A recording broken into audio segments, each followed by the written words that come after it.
बिस्मिल्लाहिर्रहमानिर्रहीम। हमारे पास जो नेक्स्ट टॉपिक है वो है equality of mixed partial derivative.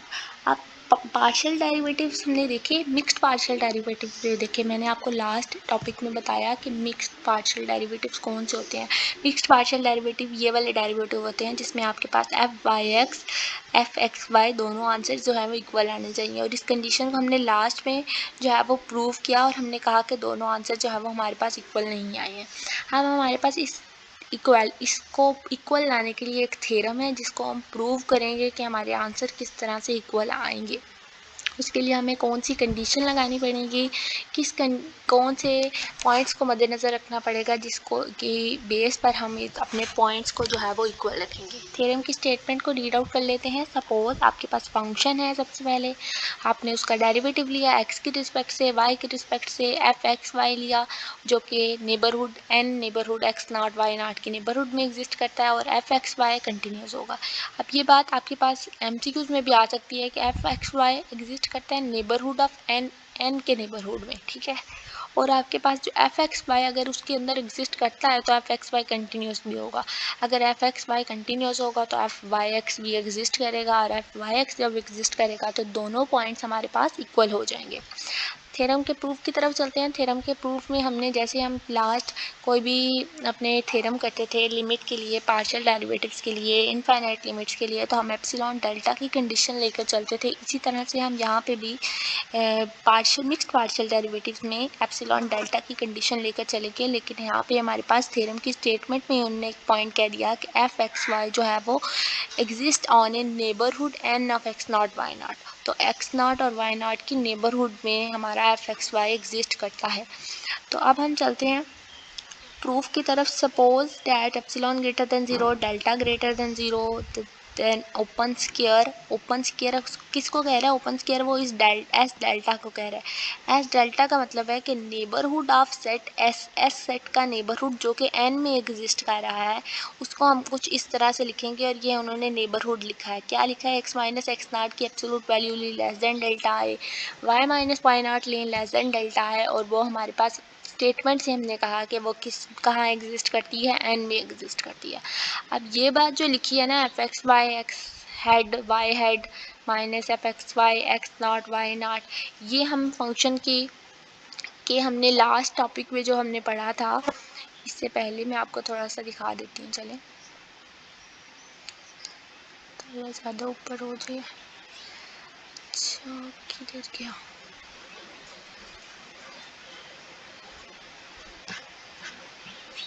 ये देखें, ये हमने फंक्शन की कंटिन्यूटी की डेफिनेशन पढ़ी थी कि F of x minus F of x not less than epsilon होता है। तो जो अब हमारे पास थ्योरम की स्टेटमेंट में जो लाइन लिखी हुई है वो यही लिखी हुई है कि जो एफ ऑफ एक्स नॉट और जो एफ ऑफ, इसको ज़रा चेक कर लेना फिर मैं आपको बताती हूँ।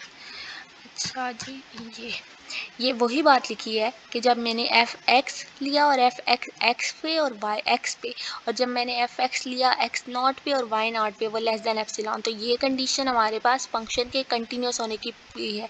जैसे कि थ्योरम में लिखा था कि सबसे पहले हमने उसका नेबरहुड एक्सप्लेन किया, फिर हमने कहना है कि एफ एक्स वाई कंटिन्यूस है क्योंकि हमारे पास एक्स वाई है, लेकिन कंटिन्यूटी में हमने सिर्फ एफ एक्स फंक्शन लिया था। लेकिन हमारे पास यहाँ पे एक्स वाई है तो हम इसलिए एक्स वाई लिखेंगे। F x x head y head minus f x Y x not Y not less than epsilon होगा।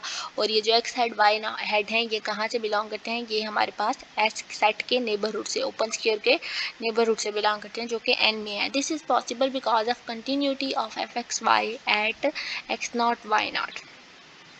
अब देखें, अब हमारे पास एक नई फॉर्म आई है जिसको हमने चेक करना है और हमने उसको किस तरह से लिखना है वो हम देख लेते हैं।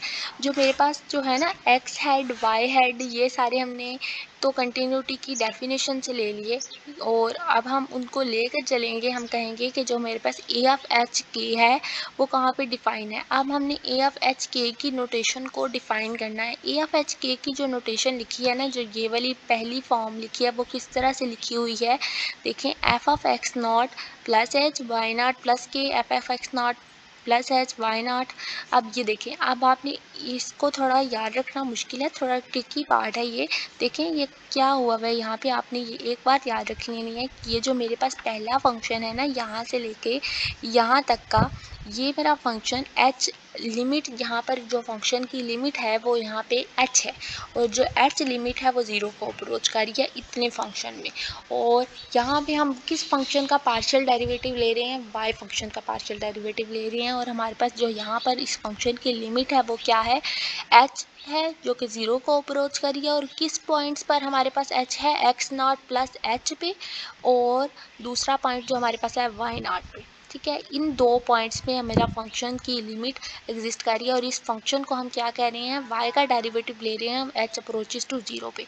और जो नेक्स्ट फंक्शन है ना x0 y0 प्लस के, ये वाला फंक्शन मेरा फाई ऑफ x0 के फंक्शन को डिनोट कर रहा है। ठीक है, अब आपने इस पार्ट को याद रखने के लिए आपने याद रखना है कि सबसे पहले आपने x0 प्लस h लिख लेना है, फिर y0 लिख लेना है। क्यों लिख रहे हैं, क्योंकि हम y फंक्शन का डेरिवेटिव ले रहे हैं h अप्रोचेस टू 0 पे, और वो लाई करता है x0 प्लस h और y0 के दरमियान। बाकी आपके दरमियान में x0 y0 प्लस के वैसे ही लिख लेना। ठीक है, ये वाला फंक्शन मेरा फाई ऑफ x0 को डिनोट कर रहा है, तो फाई ऑफ x0 पे मैंने x0 प्लस y0 प्लस के आपने याद रख लेना है। जो दरमियान में इधर लिखना है वही फंक्शन मेरा फाई ऑफ x0 में एग्जिस्ट करता है। अब हमारे पास जो h है वो बड़ा है माइनस डेल्टा से, लेकिन k जो है वो छोटा है डेल्टा से। आप इसको ऐसे भी पढ़ सकते हैं, h बड़ा है माइनस डेल्टा से। आप ये भी कह सकते हैं कि माइनस डेल्टा छोटा है, लेस देन है h से।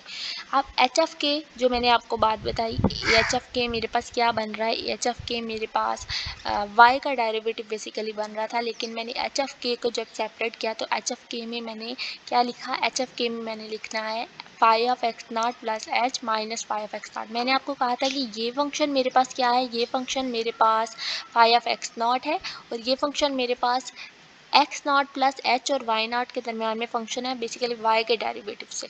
तो मैंने इस फंक्शन को x0 प्लस h कह दिया, क्योंकि मेरे पास x0 प्लस h और y0 के दरमियान में है, और इस फंक्शन को फाई ऑफ x0 जो कि मैंने आपको पहले ही बताया। तो a ऑफ h k को मैंने जब थोड़ा स्मॉल किया, उसका थोड़ा एक्सप्लेन करने के लिए एग्जेजरेट किया, तो मैंने उसको इस तरह से लिख लिया। अब फाई ऑफ x मेरे पास फंक्शन क्या था, फाई ऑफ x मेरे पास जो फंक्शन था, ये फाई ऑफ x फंक्शन हमने यहाँ से नहीं लिया, ये फाई ऑफ x फंक्शन हम ले रहे हैं, देखें x0 y0 प्लस के, यहाँ से x0 y0 प्लस के minus F of x y0। ठीक है, ये फंक्शन हम इधर से ले रहे हैं, ये x0 प्लस h यहाँ से ले रहे हैं। अब इस फंक्शन का हमने डेरिवेटिव ले लेना है। डेरिवेटिव किस तरह से लेना है, डेरिवेटिव आपको पता है फाई प्राइम ऑफ x हो जाएगा। फंक्शन का जब x की रिस्पेक्ट से डेरिवेटिव लेंगे तो एफ एक्स y0 प्लस के, फिर इसी तरह एफ एक्स इसके सब्सक्रिप्ट में x0 x y0 जो है वो वैसे आ जाएगा, और x माइनस x0 हमने स्टार्टिंग में कहा कि लेस देन डेल्टा है। ठीक है, अब 2.37 and mean value theorem implied at कि जो हमारे पास अभी इक्वेशन आई डेरिवेटिव लेने के बाद, और ये अब हमारे पास ये देखें 2.3 ये वाली इक्वेशन, और जो अब हमारे पास इक्वेशन आई है वो क्या हमारे पास इम्प्लाई करती है, वो हमारे पास एक नया रिजल्ट लेकर आती है। वो क्या रिजल्ट लेकर आती है, वो कहती है कि इनके दरमियान में मीन वैल्यू थ्योरम हम इम्प्लाई कर सकते हैं। मीन वैल्यू थ्योरम क्या होता था, मीन वैल्यू थ्योरम आपके पास किसी दो फंक्शंस के दरमियान में होता था, और जिसमें हमारे पास एक नया u एग्जिस्ट करता था। जैसे मैंने लास्ट पे कहा F of A less than you less than हमने एफ ऑफ बी कहा था, तो वहाँ पे हमने mean value theorem intermediate mean value theorem देखा था। यहाँ पे हमारे पास एच ऑफ के फंक्शन है, तो यहाँ पे हमारे पास जो मीन वैल्यू थ्योरम बनेगा वो x0 प्लस h और x0 के दरमियान में हम उस फंक्शन के डेरिवेटिव को एग्जिस्ट कराएंगे। क्या कहेंगे कि phi of x0 plus h, जो phi of x0 plus h है, क्या जो हमने फंक्शन पीछे वाला फंक्शन लिखा वो क्या था, phi of x0 plus h minus phi of x0 लिखेंगे, और क्या कर देंगे इस पूरे फंक्शन को हम h से डिवाइड कर देंगे। a ऑफ h के को पूरे फंक्शन को h से डिवाइड कर लेंगे, क्योंकि इन दोनों का मीन क्या बन रहा है, h बन रहा है। देखें किस तरह से h बन रहा है, ये x0 फाई ऑफ x0 ये x0 कैंसिल हो जाएंगे, दरमियान में हमारे पास सिर्फ h ही बच रहा है। तो इस सारे फंक्शन को h से डिवाइड किया, डिवाइड करने के बाद हम इस सारे h को इधर जाके मल्टीप्लाई करेंगे, h of a of h k बन गया। बाकी आपके पास वैसे ही phi of x0 plus h minus phi of x0 बन गया। अब वो सारा फंक्शन लिखने के बाद जो कि यहाँ पे लिखा हुआ है आपके पास, ये फंक्शन ये लिखा हुआ है।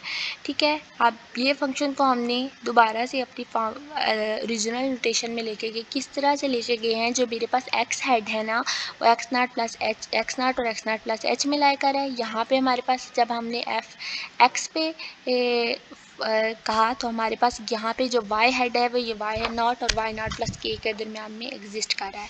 अब ए ऑफ एच के मेरे पास क्या बन गया, इन दोनों फंक्शंस को मिलाने से ये फंक्शन मेरे पास एफ एक्स वाई के इक्वल होगा, एक्स हेड वाई हेड के और एच यहाँ पे डिवाइड हो रहा था जब मैंने ऊपर आपको बताया, तो इधर आके आपके पास मल्टीप्लाई हो जाएगा और हमारे पास एक नई इक्वेशन किस तरह से बनेगी, ए ऑफ एच के ये इधर मल्टीप्लाई हो रहा है एच के इस सारे फंक्शन से इधर आएगा ए एफ एच के की तरफ, तो ये एच के इधर आके डिवाइड हो गया और बाकी आपके पास F F x Y head बना और यहाँ पे प्लस हो रहा है, जब इस साइड पे जाएगा तो ये माइनस हो जाएगा। फिर हमने ए एफ एच के की असली फॉर्म जो हमने ऊपर पढ़ी थी वो हमने यहाँ पे एक्सप्लेन कर दिया। क्या हमने फॉर्म पढ़ी थी, हमने कहा था कि ए एफ एच के जो है वो हमारे पास इक्वल है F x Y x head y head के, इसी के इक्वल पड़ा था, और एच के कर देंगे minus f x Y x not why not के, वही फॉर्म लिखी हुई है। फिर आप अभी हमने डिवाइडेड बाय एच के नहीं किया, अभी हमने सिर्फ ऊपर वाली फॉर्म लिखी। अब हमने के अप्रोचेस टू जीरो पे के हमारे पास लिमिट एग्जिस्ट करेगी क्योंकि हमारा वाई नॉट और वाई नॉट प्लस के दरमियान में एग्जिस्ट कर रहा था। अब हमने अपने फंक्शन को असल में एक्सप्लेन करना है, एक्स वाई और वाई एक्स को इक्वल करना है। तो ये अब हम लिख लेंगे। किस तरह से लिखेंगे, ये सारी फंक्शन की फॉर्म को एफ एक्स वाई हेड हमने पीछे निकाला, वहाँ से वैल्यू देख के लिखेंगे, इस वैल्यू को भी हमने पीछे फाइंड किया, यहाँ से वहाँ से वैल्यू देख के लिखेंगे। देख लेते हैं एक दफ़ा क्या लिखा हुआ है, F X not Y not plus K F F X not plus H Y not लिखा हुआ है और एच के, पूरे फंक्शन को एच के से डिवाइड कर दिया। सिमिलरली ये फंक्शन लिखा। अब इस फंक्शन को जो है वो हमने कहा कि ये फंक्शन मेरे पास वाई फंक्शन का डेरिवेटिव है एक्स नॉट प्लस एच में और वाई नॉट में, इस फंक्शन में और इस फंक्शन में। ये वो फंक्शन है जो मैंने आपको लिखना बताया था। और उसके बाद ये वाला फंक्शन जो है वो मेरे पास F Y x not Y not है और ये डिवाइड हो रहा है यहाँ पे मेरे पास एच से। इस फंक्शन को मज़ीद सॉल्व करने के लिए हमने क्या करना है कि जो मेरे पास ये वाला फंक्शन है, ये फंक्शन मेरे पास कि ए ऑफ एच की और एच के मेरे पास किसके इक्वल था, basically A of H K मेरे पास F x Y head H K equal था। तो मैं इस सारे फंक्शन को X Y x not why not के में इधर ला के जो है वो लेफ़्ट से राइट पे माइनस कर दूंगी, एब्सोल्यूट वैल्यू लूँगी, कहूँगी ये मेरे पास वही एग्जैक्ट फंक्शन बन गया जो मेरे पास उसने थ्योरम के स्टेटमेंट में दिया था। और ये वाला फंक्शन को हम इस सारे फंक्शन को एफ वाई एक्स कह देंगे और एफ वाई एक्स और एक्स वाई दोनों इक्वल हो जाएंगे। किस तरह से इक्वल हो जाएंगे, देखें एफ वाई एक्स ये f minus f x y, जब ये लेफ़्ट से राइट पे जाएगा तो ये एफ एक्स वाई हो जाएगा। जब ये एफ एक्स वाई हो जाएगा तो एफ एक्स वाई दोनों इक्वल होंगे और एप्सिलॉन की डेल्टा की कंडीशन भी जो है वो सेटिस्फाई हो जाएगी। और एप्सिलॉन जो होता है वो एक आर्बिट्रेरी नंबर होता है, कोई पॉजिटिव नंबर होता है, कोई वैल्यू इसकी जो है वो प्रॉपर नहीं, कोई भी आर्बिट्रेरी पॉजिटिव नंबर हम ले सकते हैं। ये था हमारे पास थ्योरम जिसमें हमने एफ एक्स वाई और एफ वाई एक्स को इक्वल प्रूव किया और लेस देन एप्सिलॉन की कंडीशन से। और पहले हमने के लिमिट लगाई और लास्ट पर हमने इसको एच लिमिट में लेकर गए हैं क्योंकि हमारे पास स्टार्टिंग में उन्होंने कह दिया था कि जो माइनस डेल्टा है वो लेस देन एच है, मतलब कि एच मेरा ज़ीरो और डेल्टा के दरमियान में लाया करता था। अल्लाह हाफिज़, थैंक यू।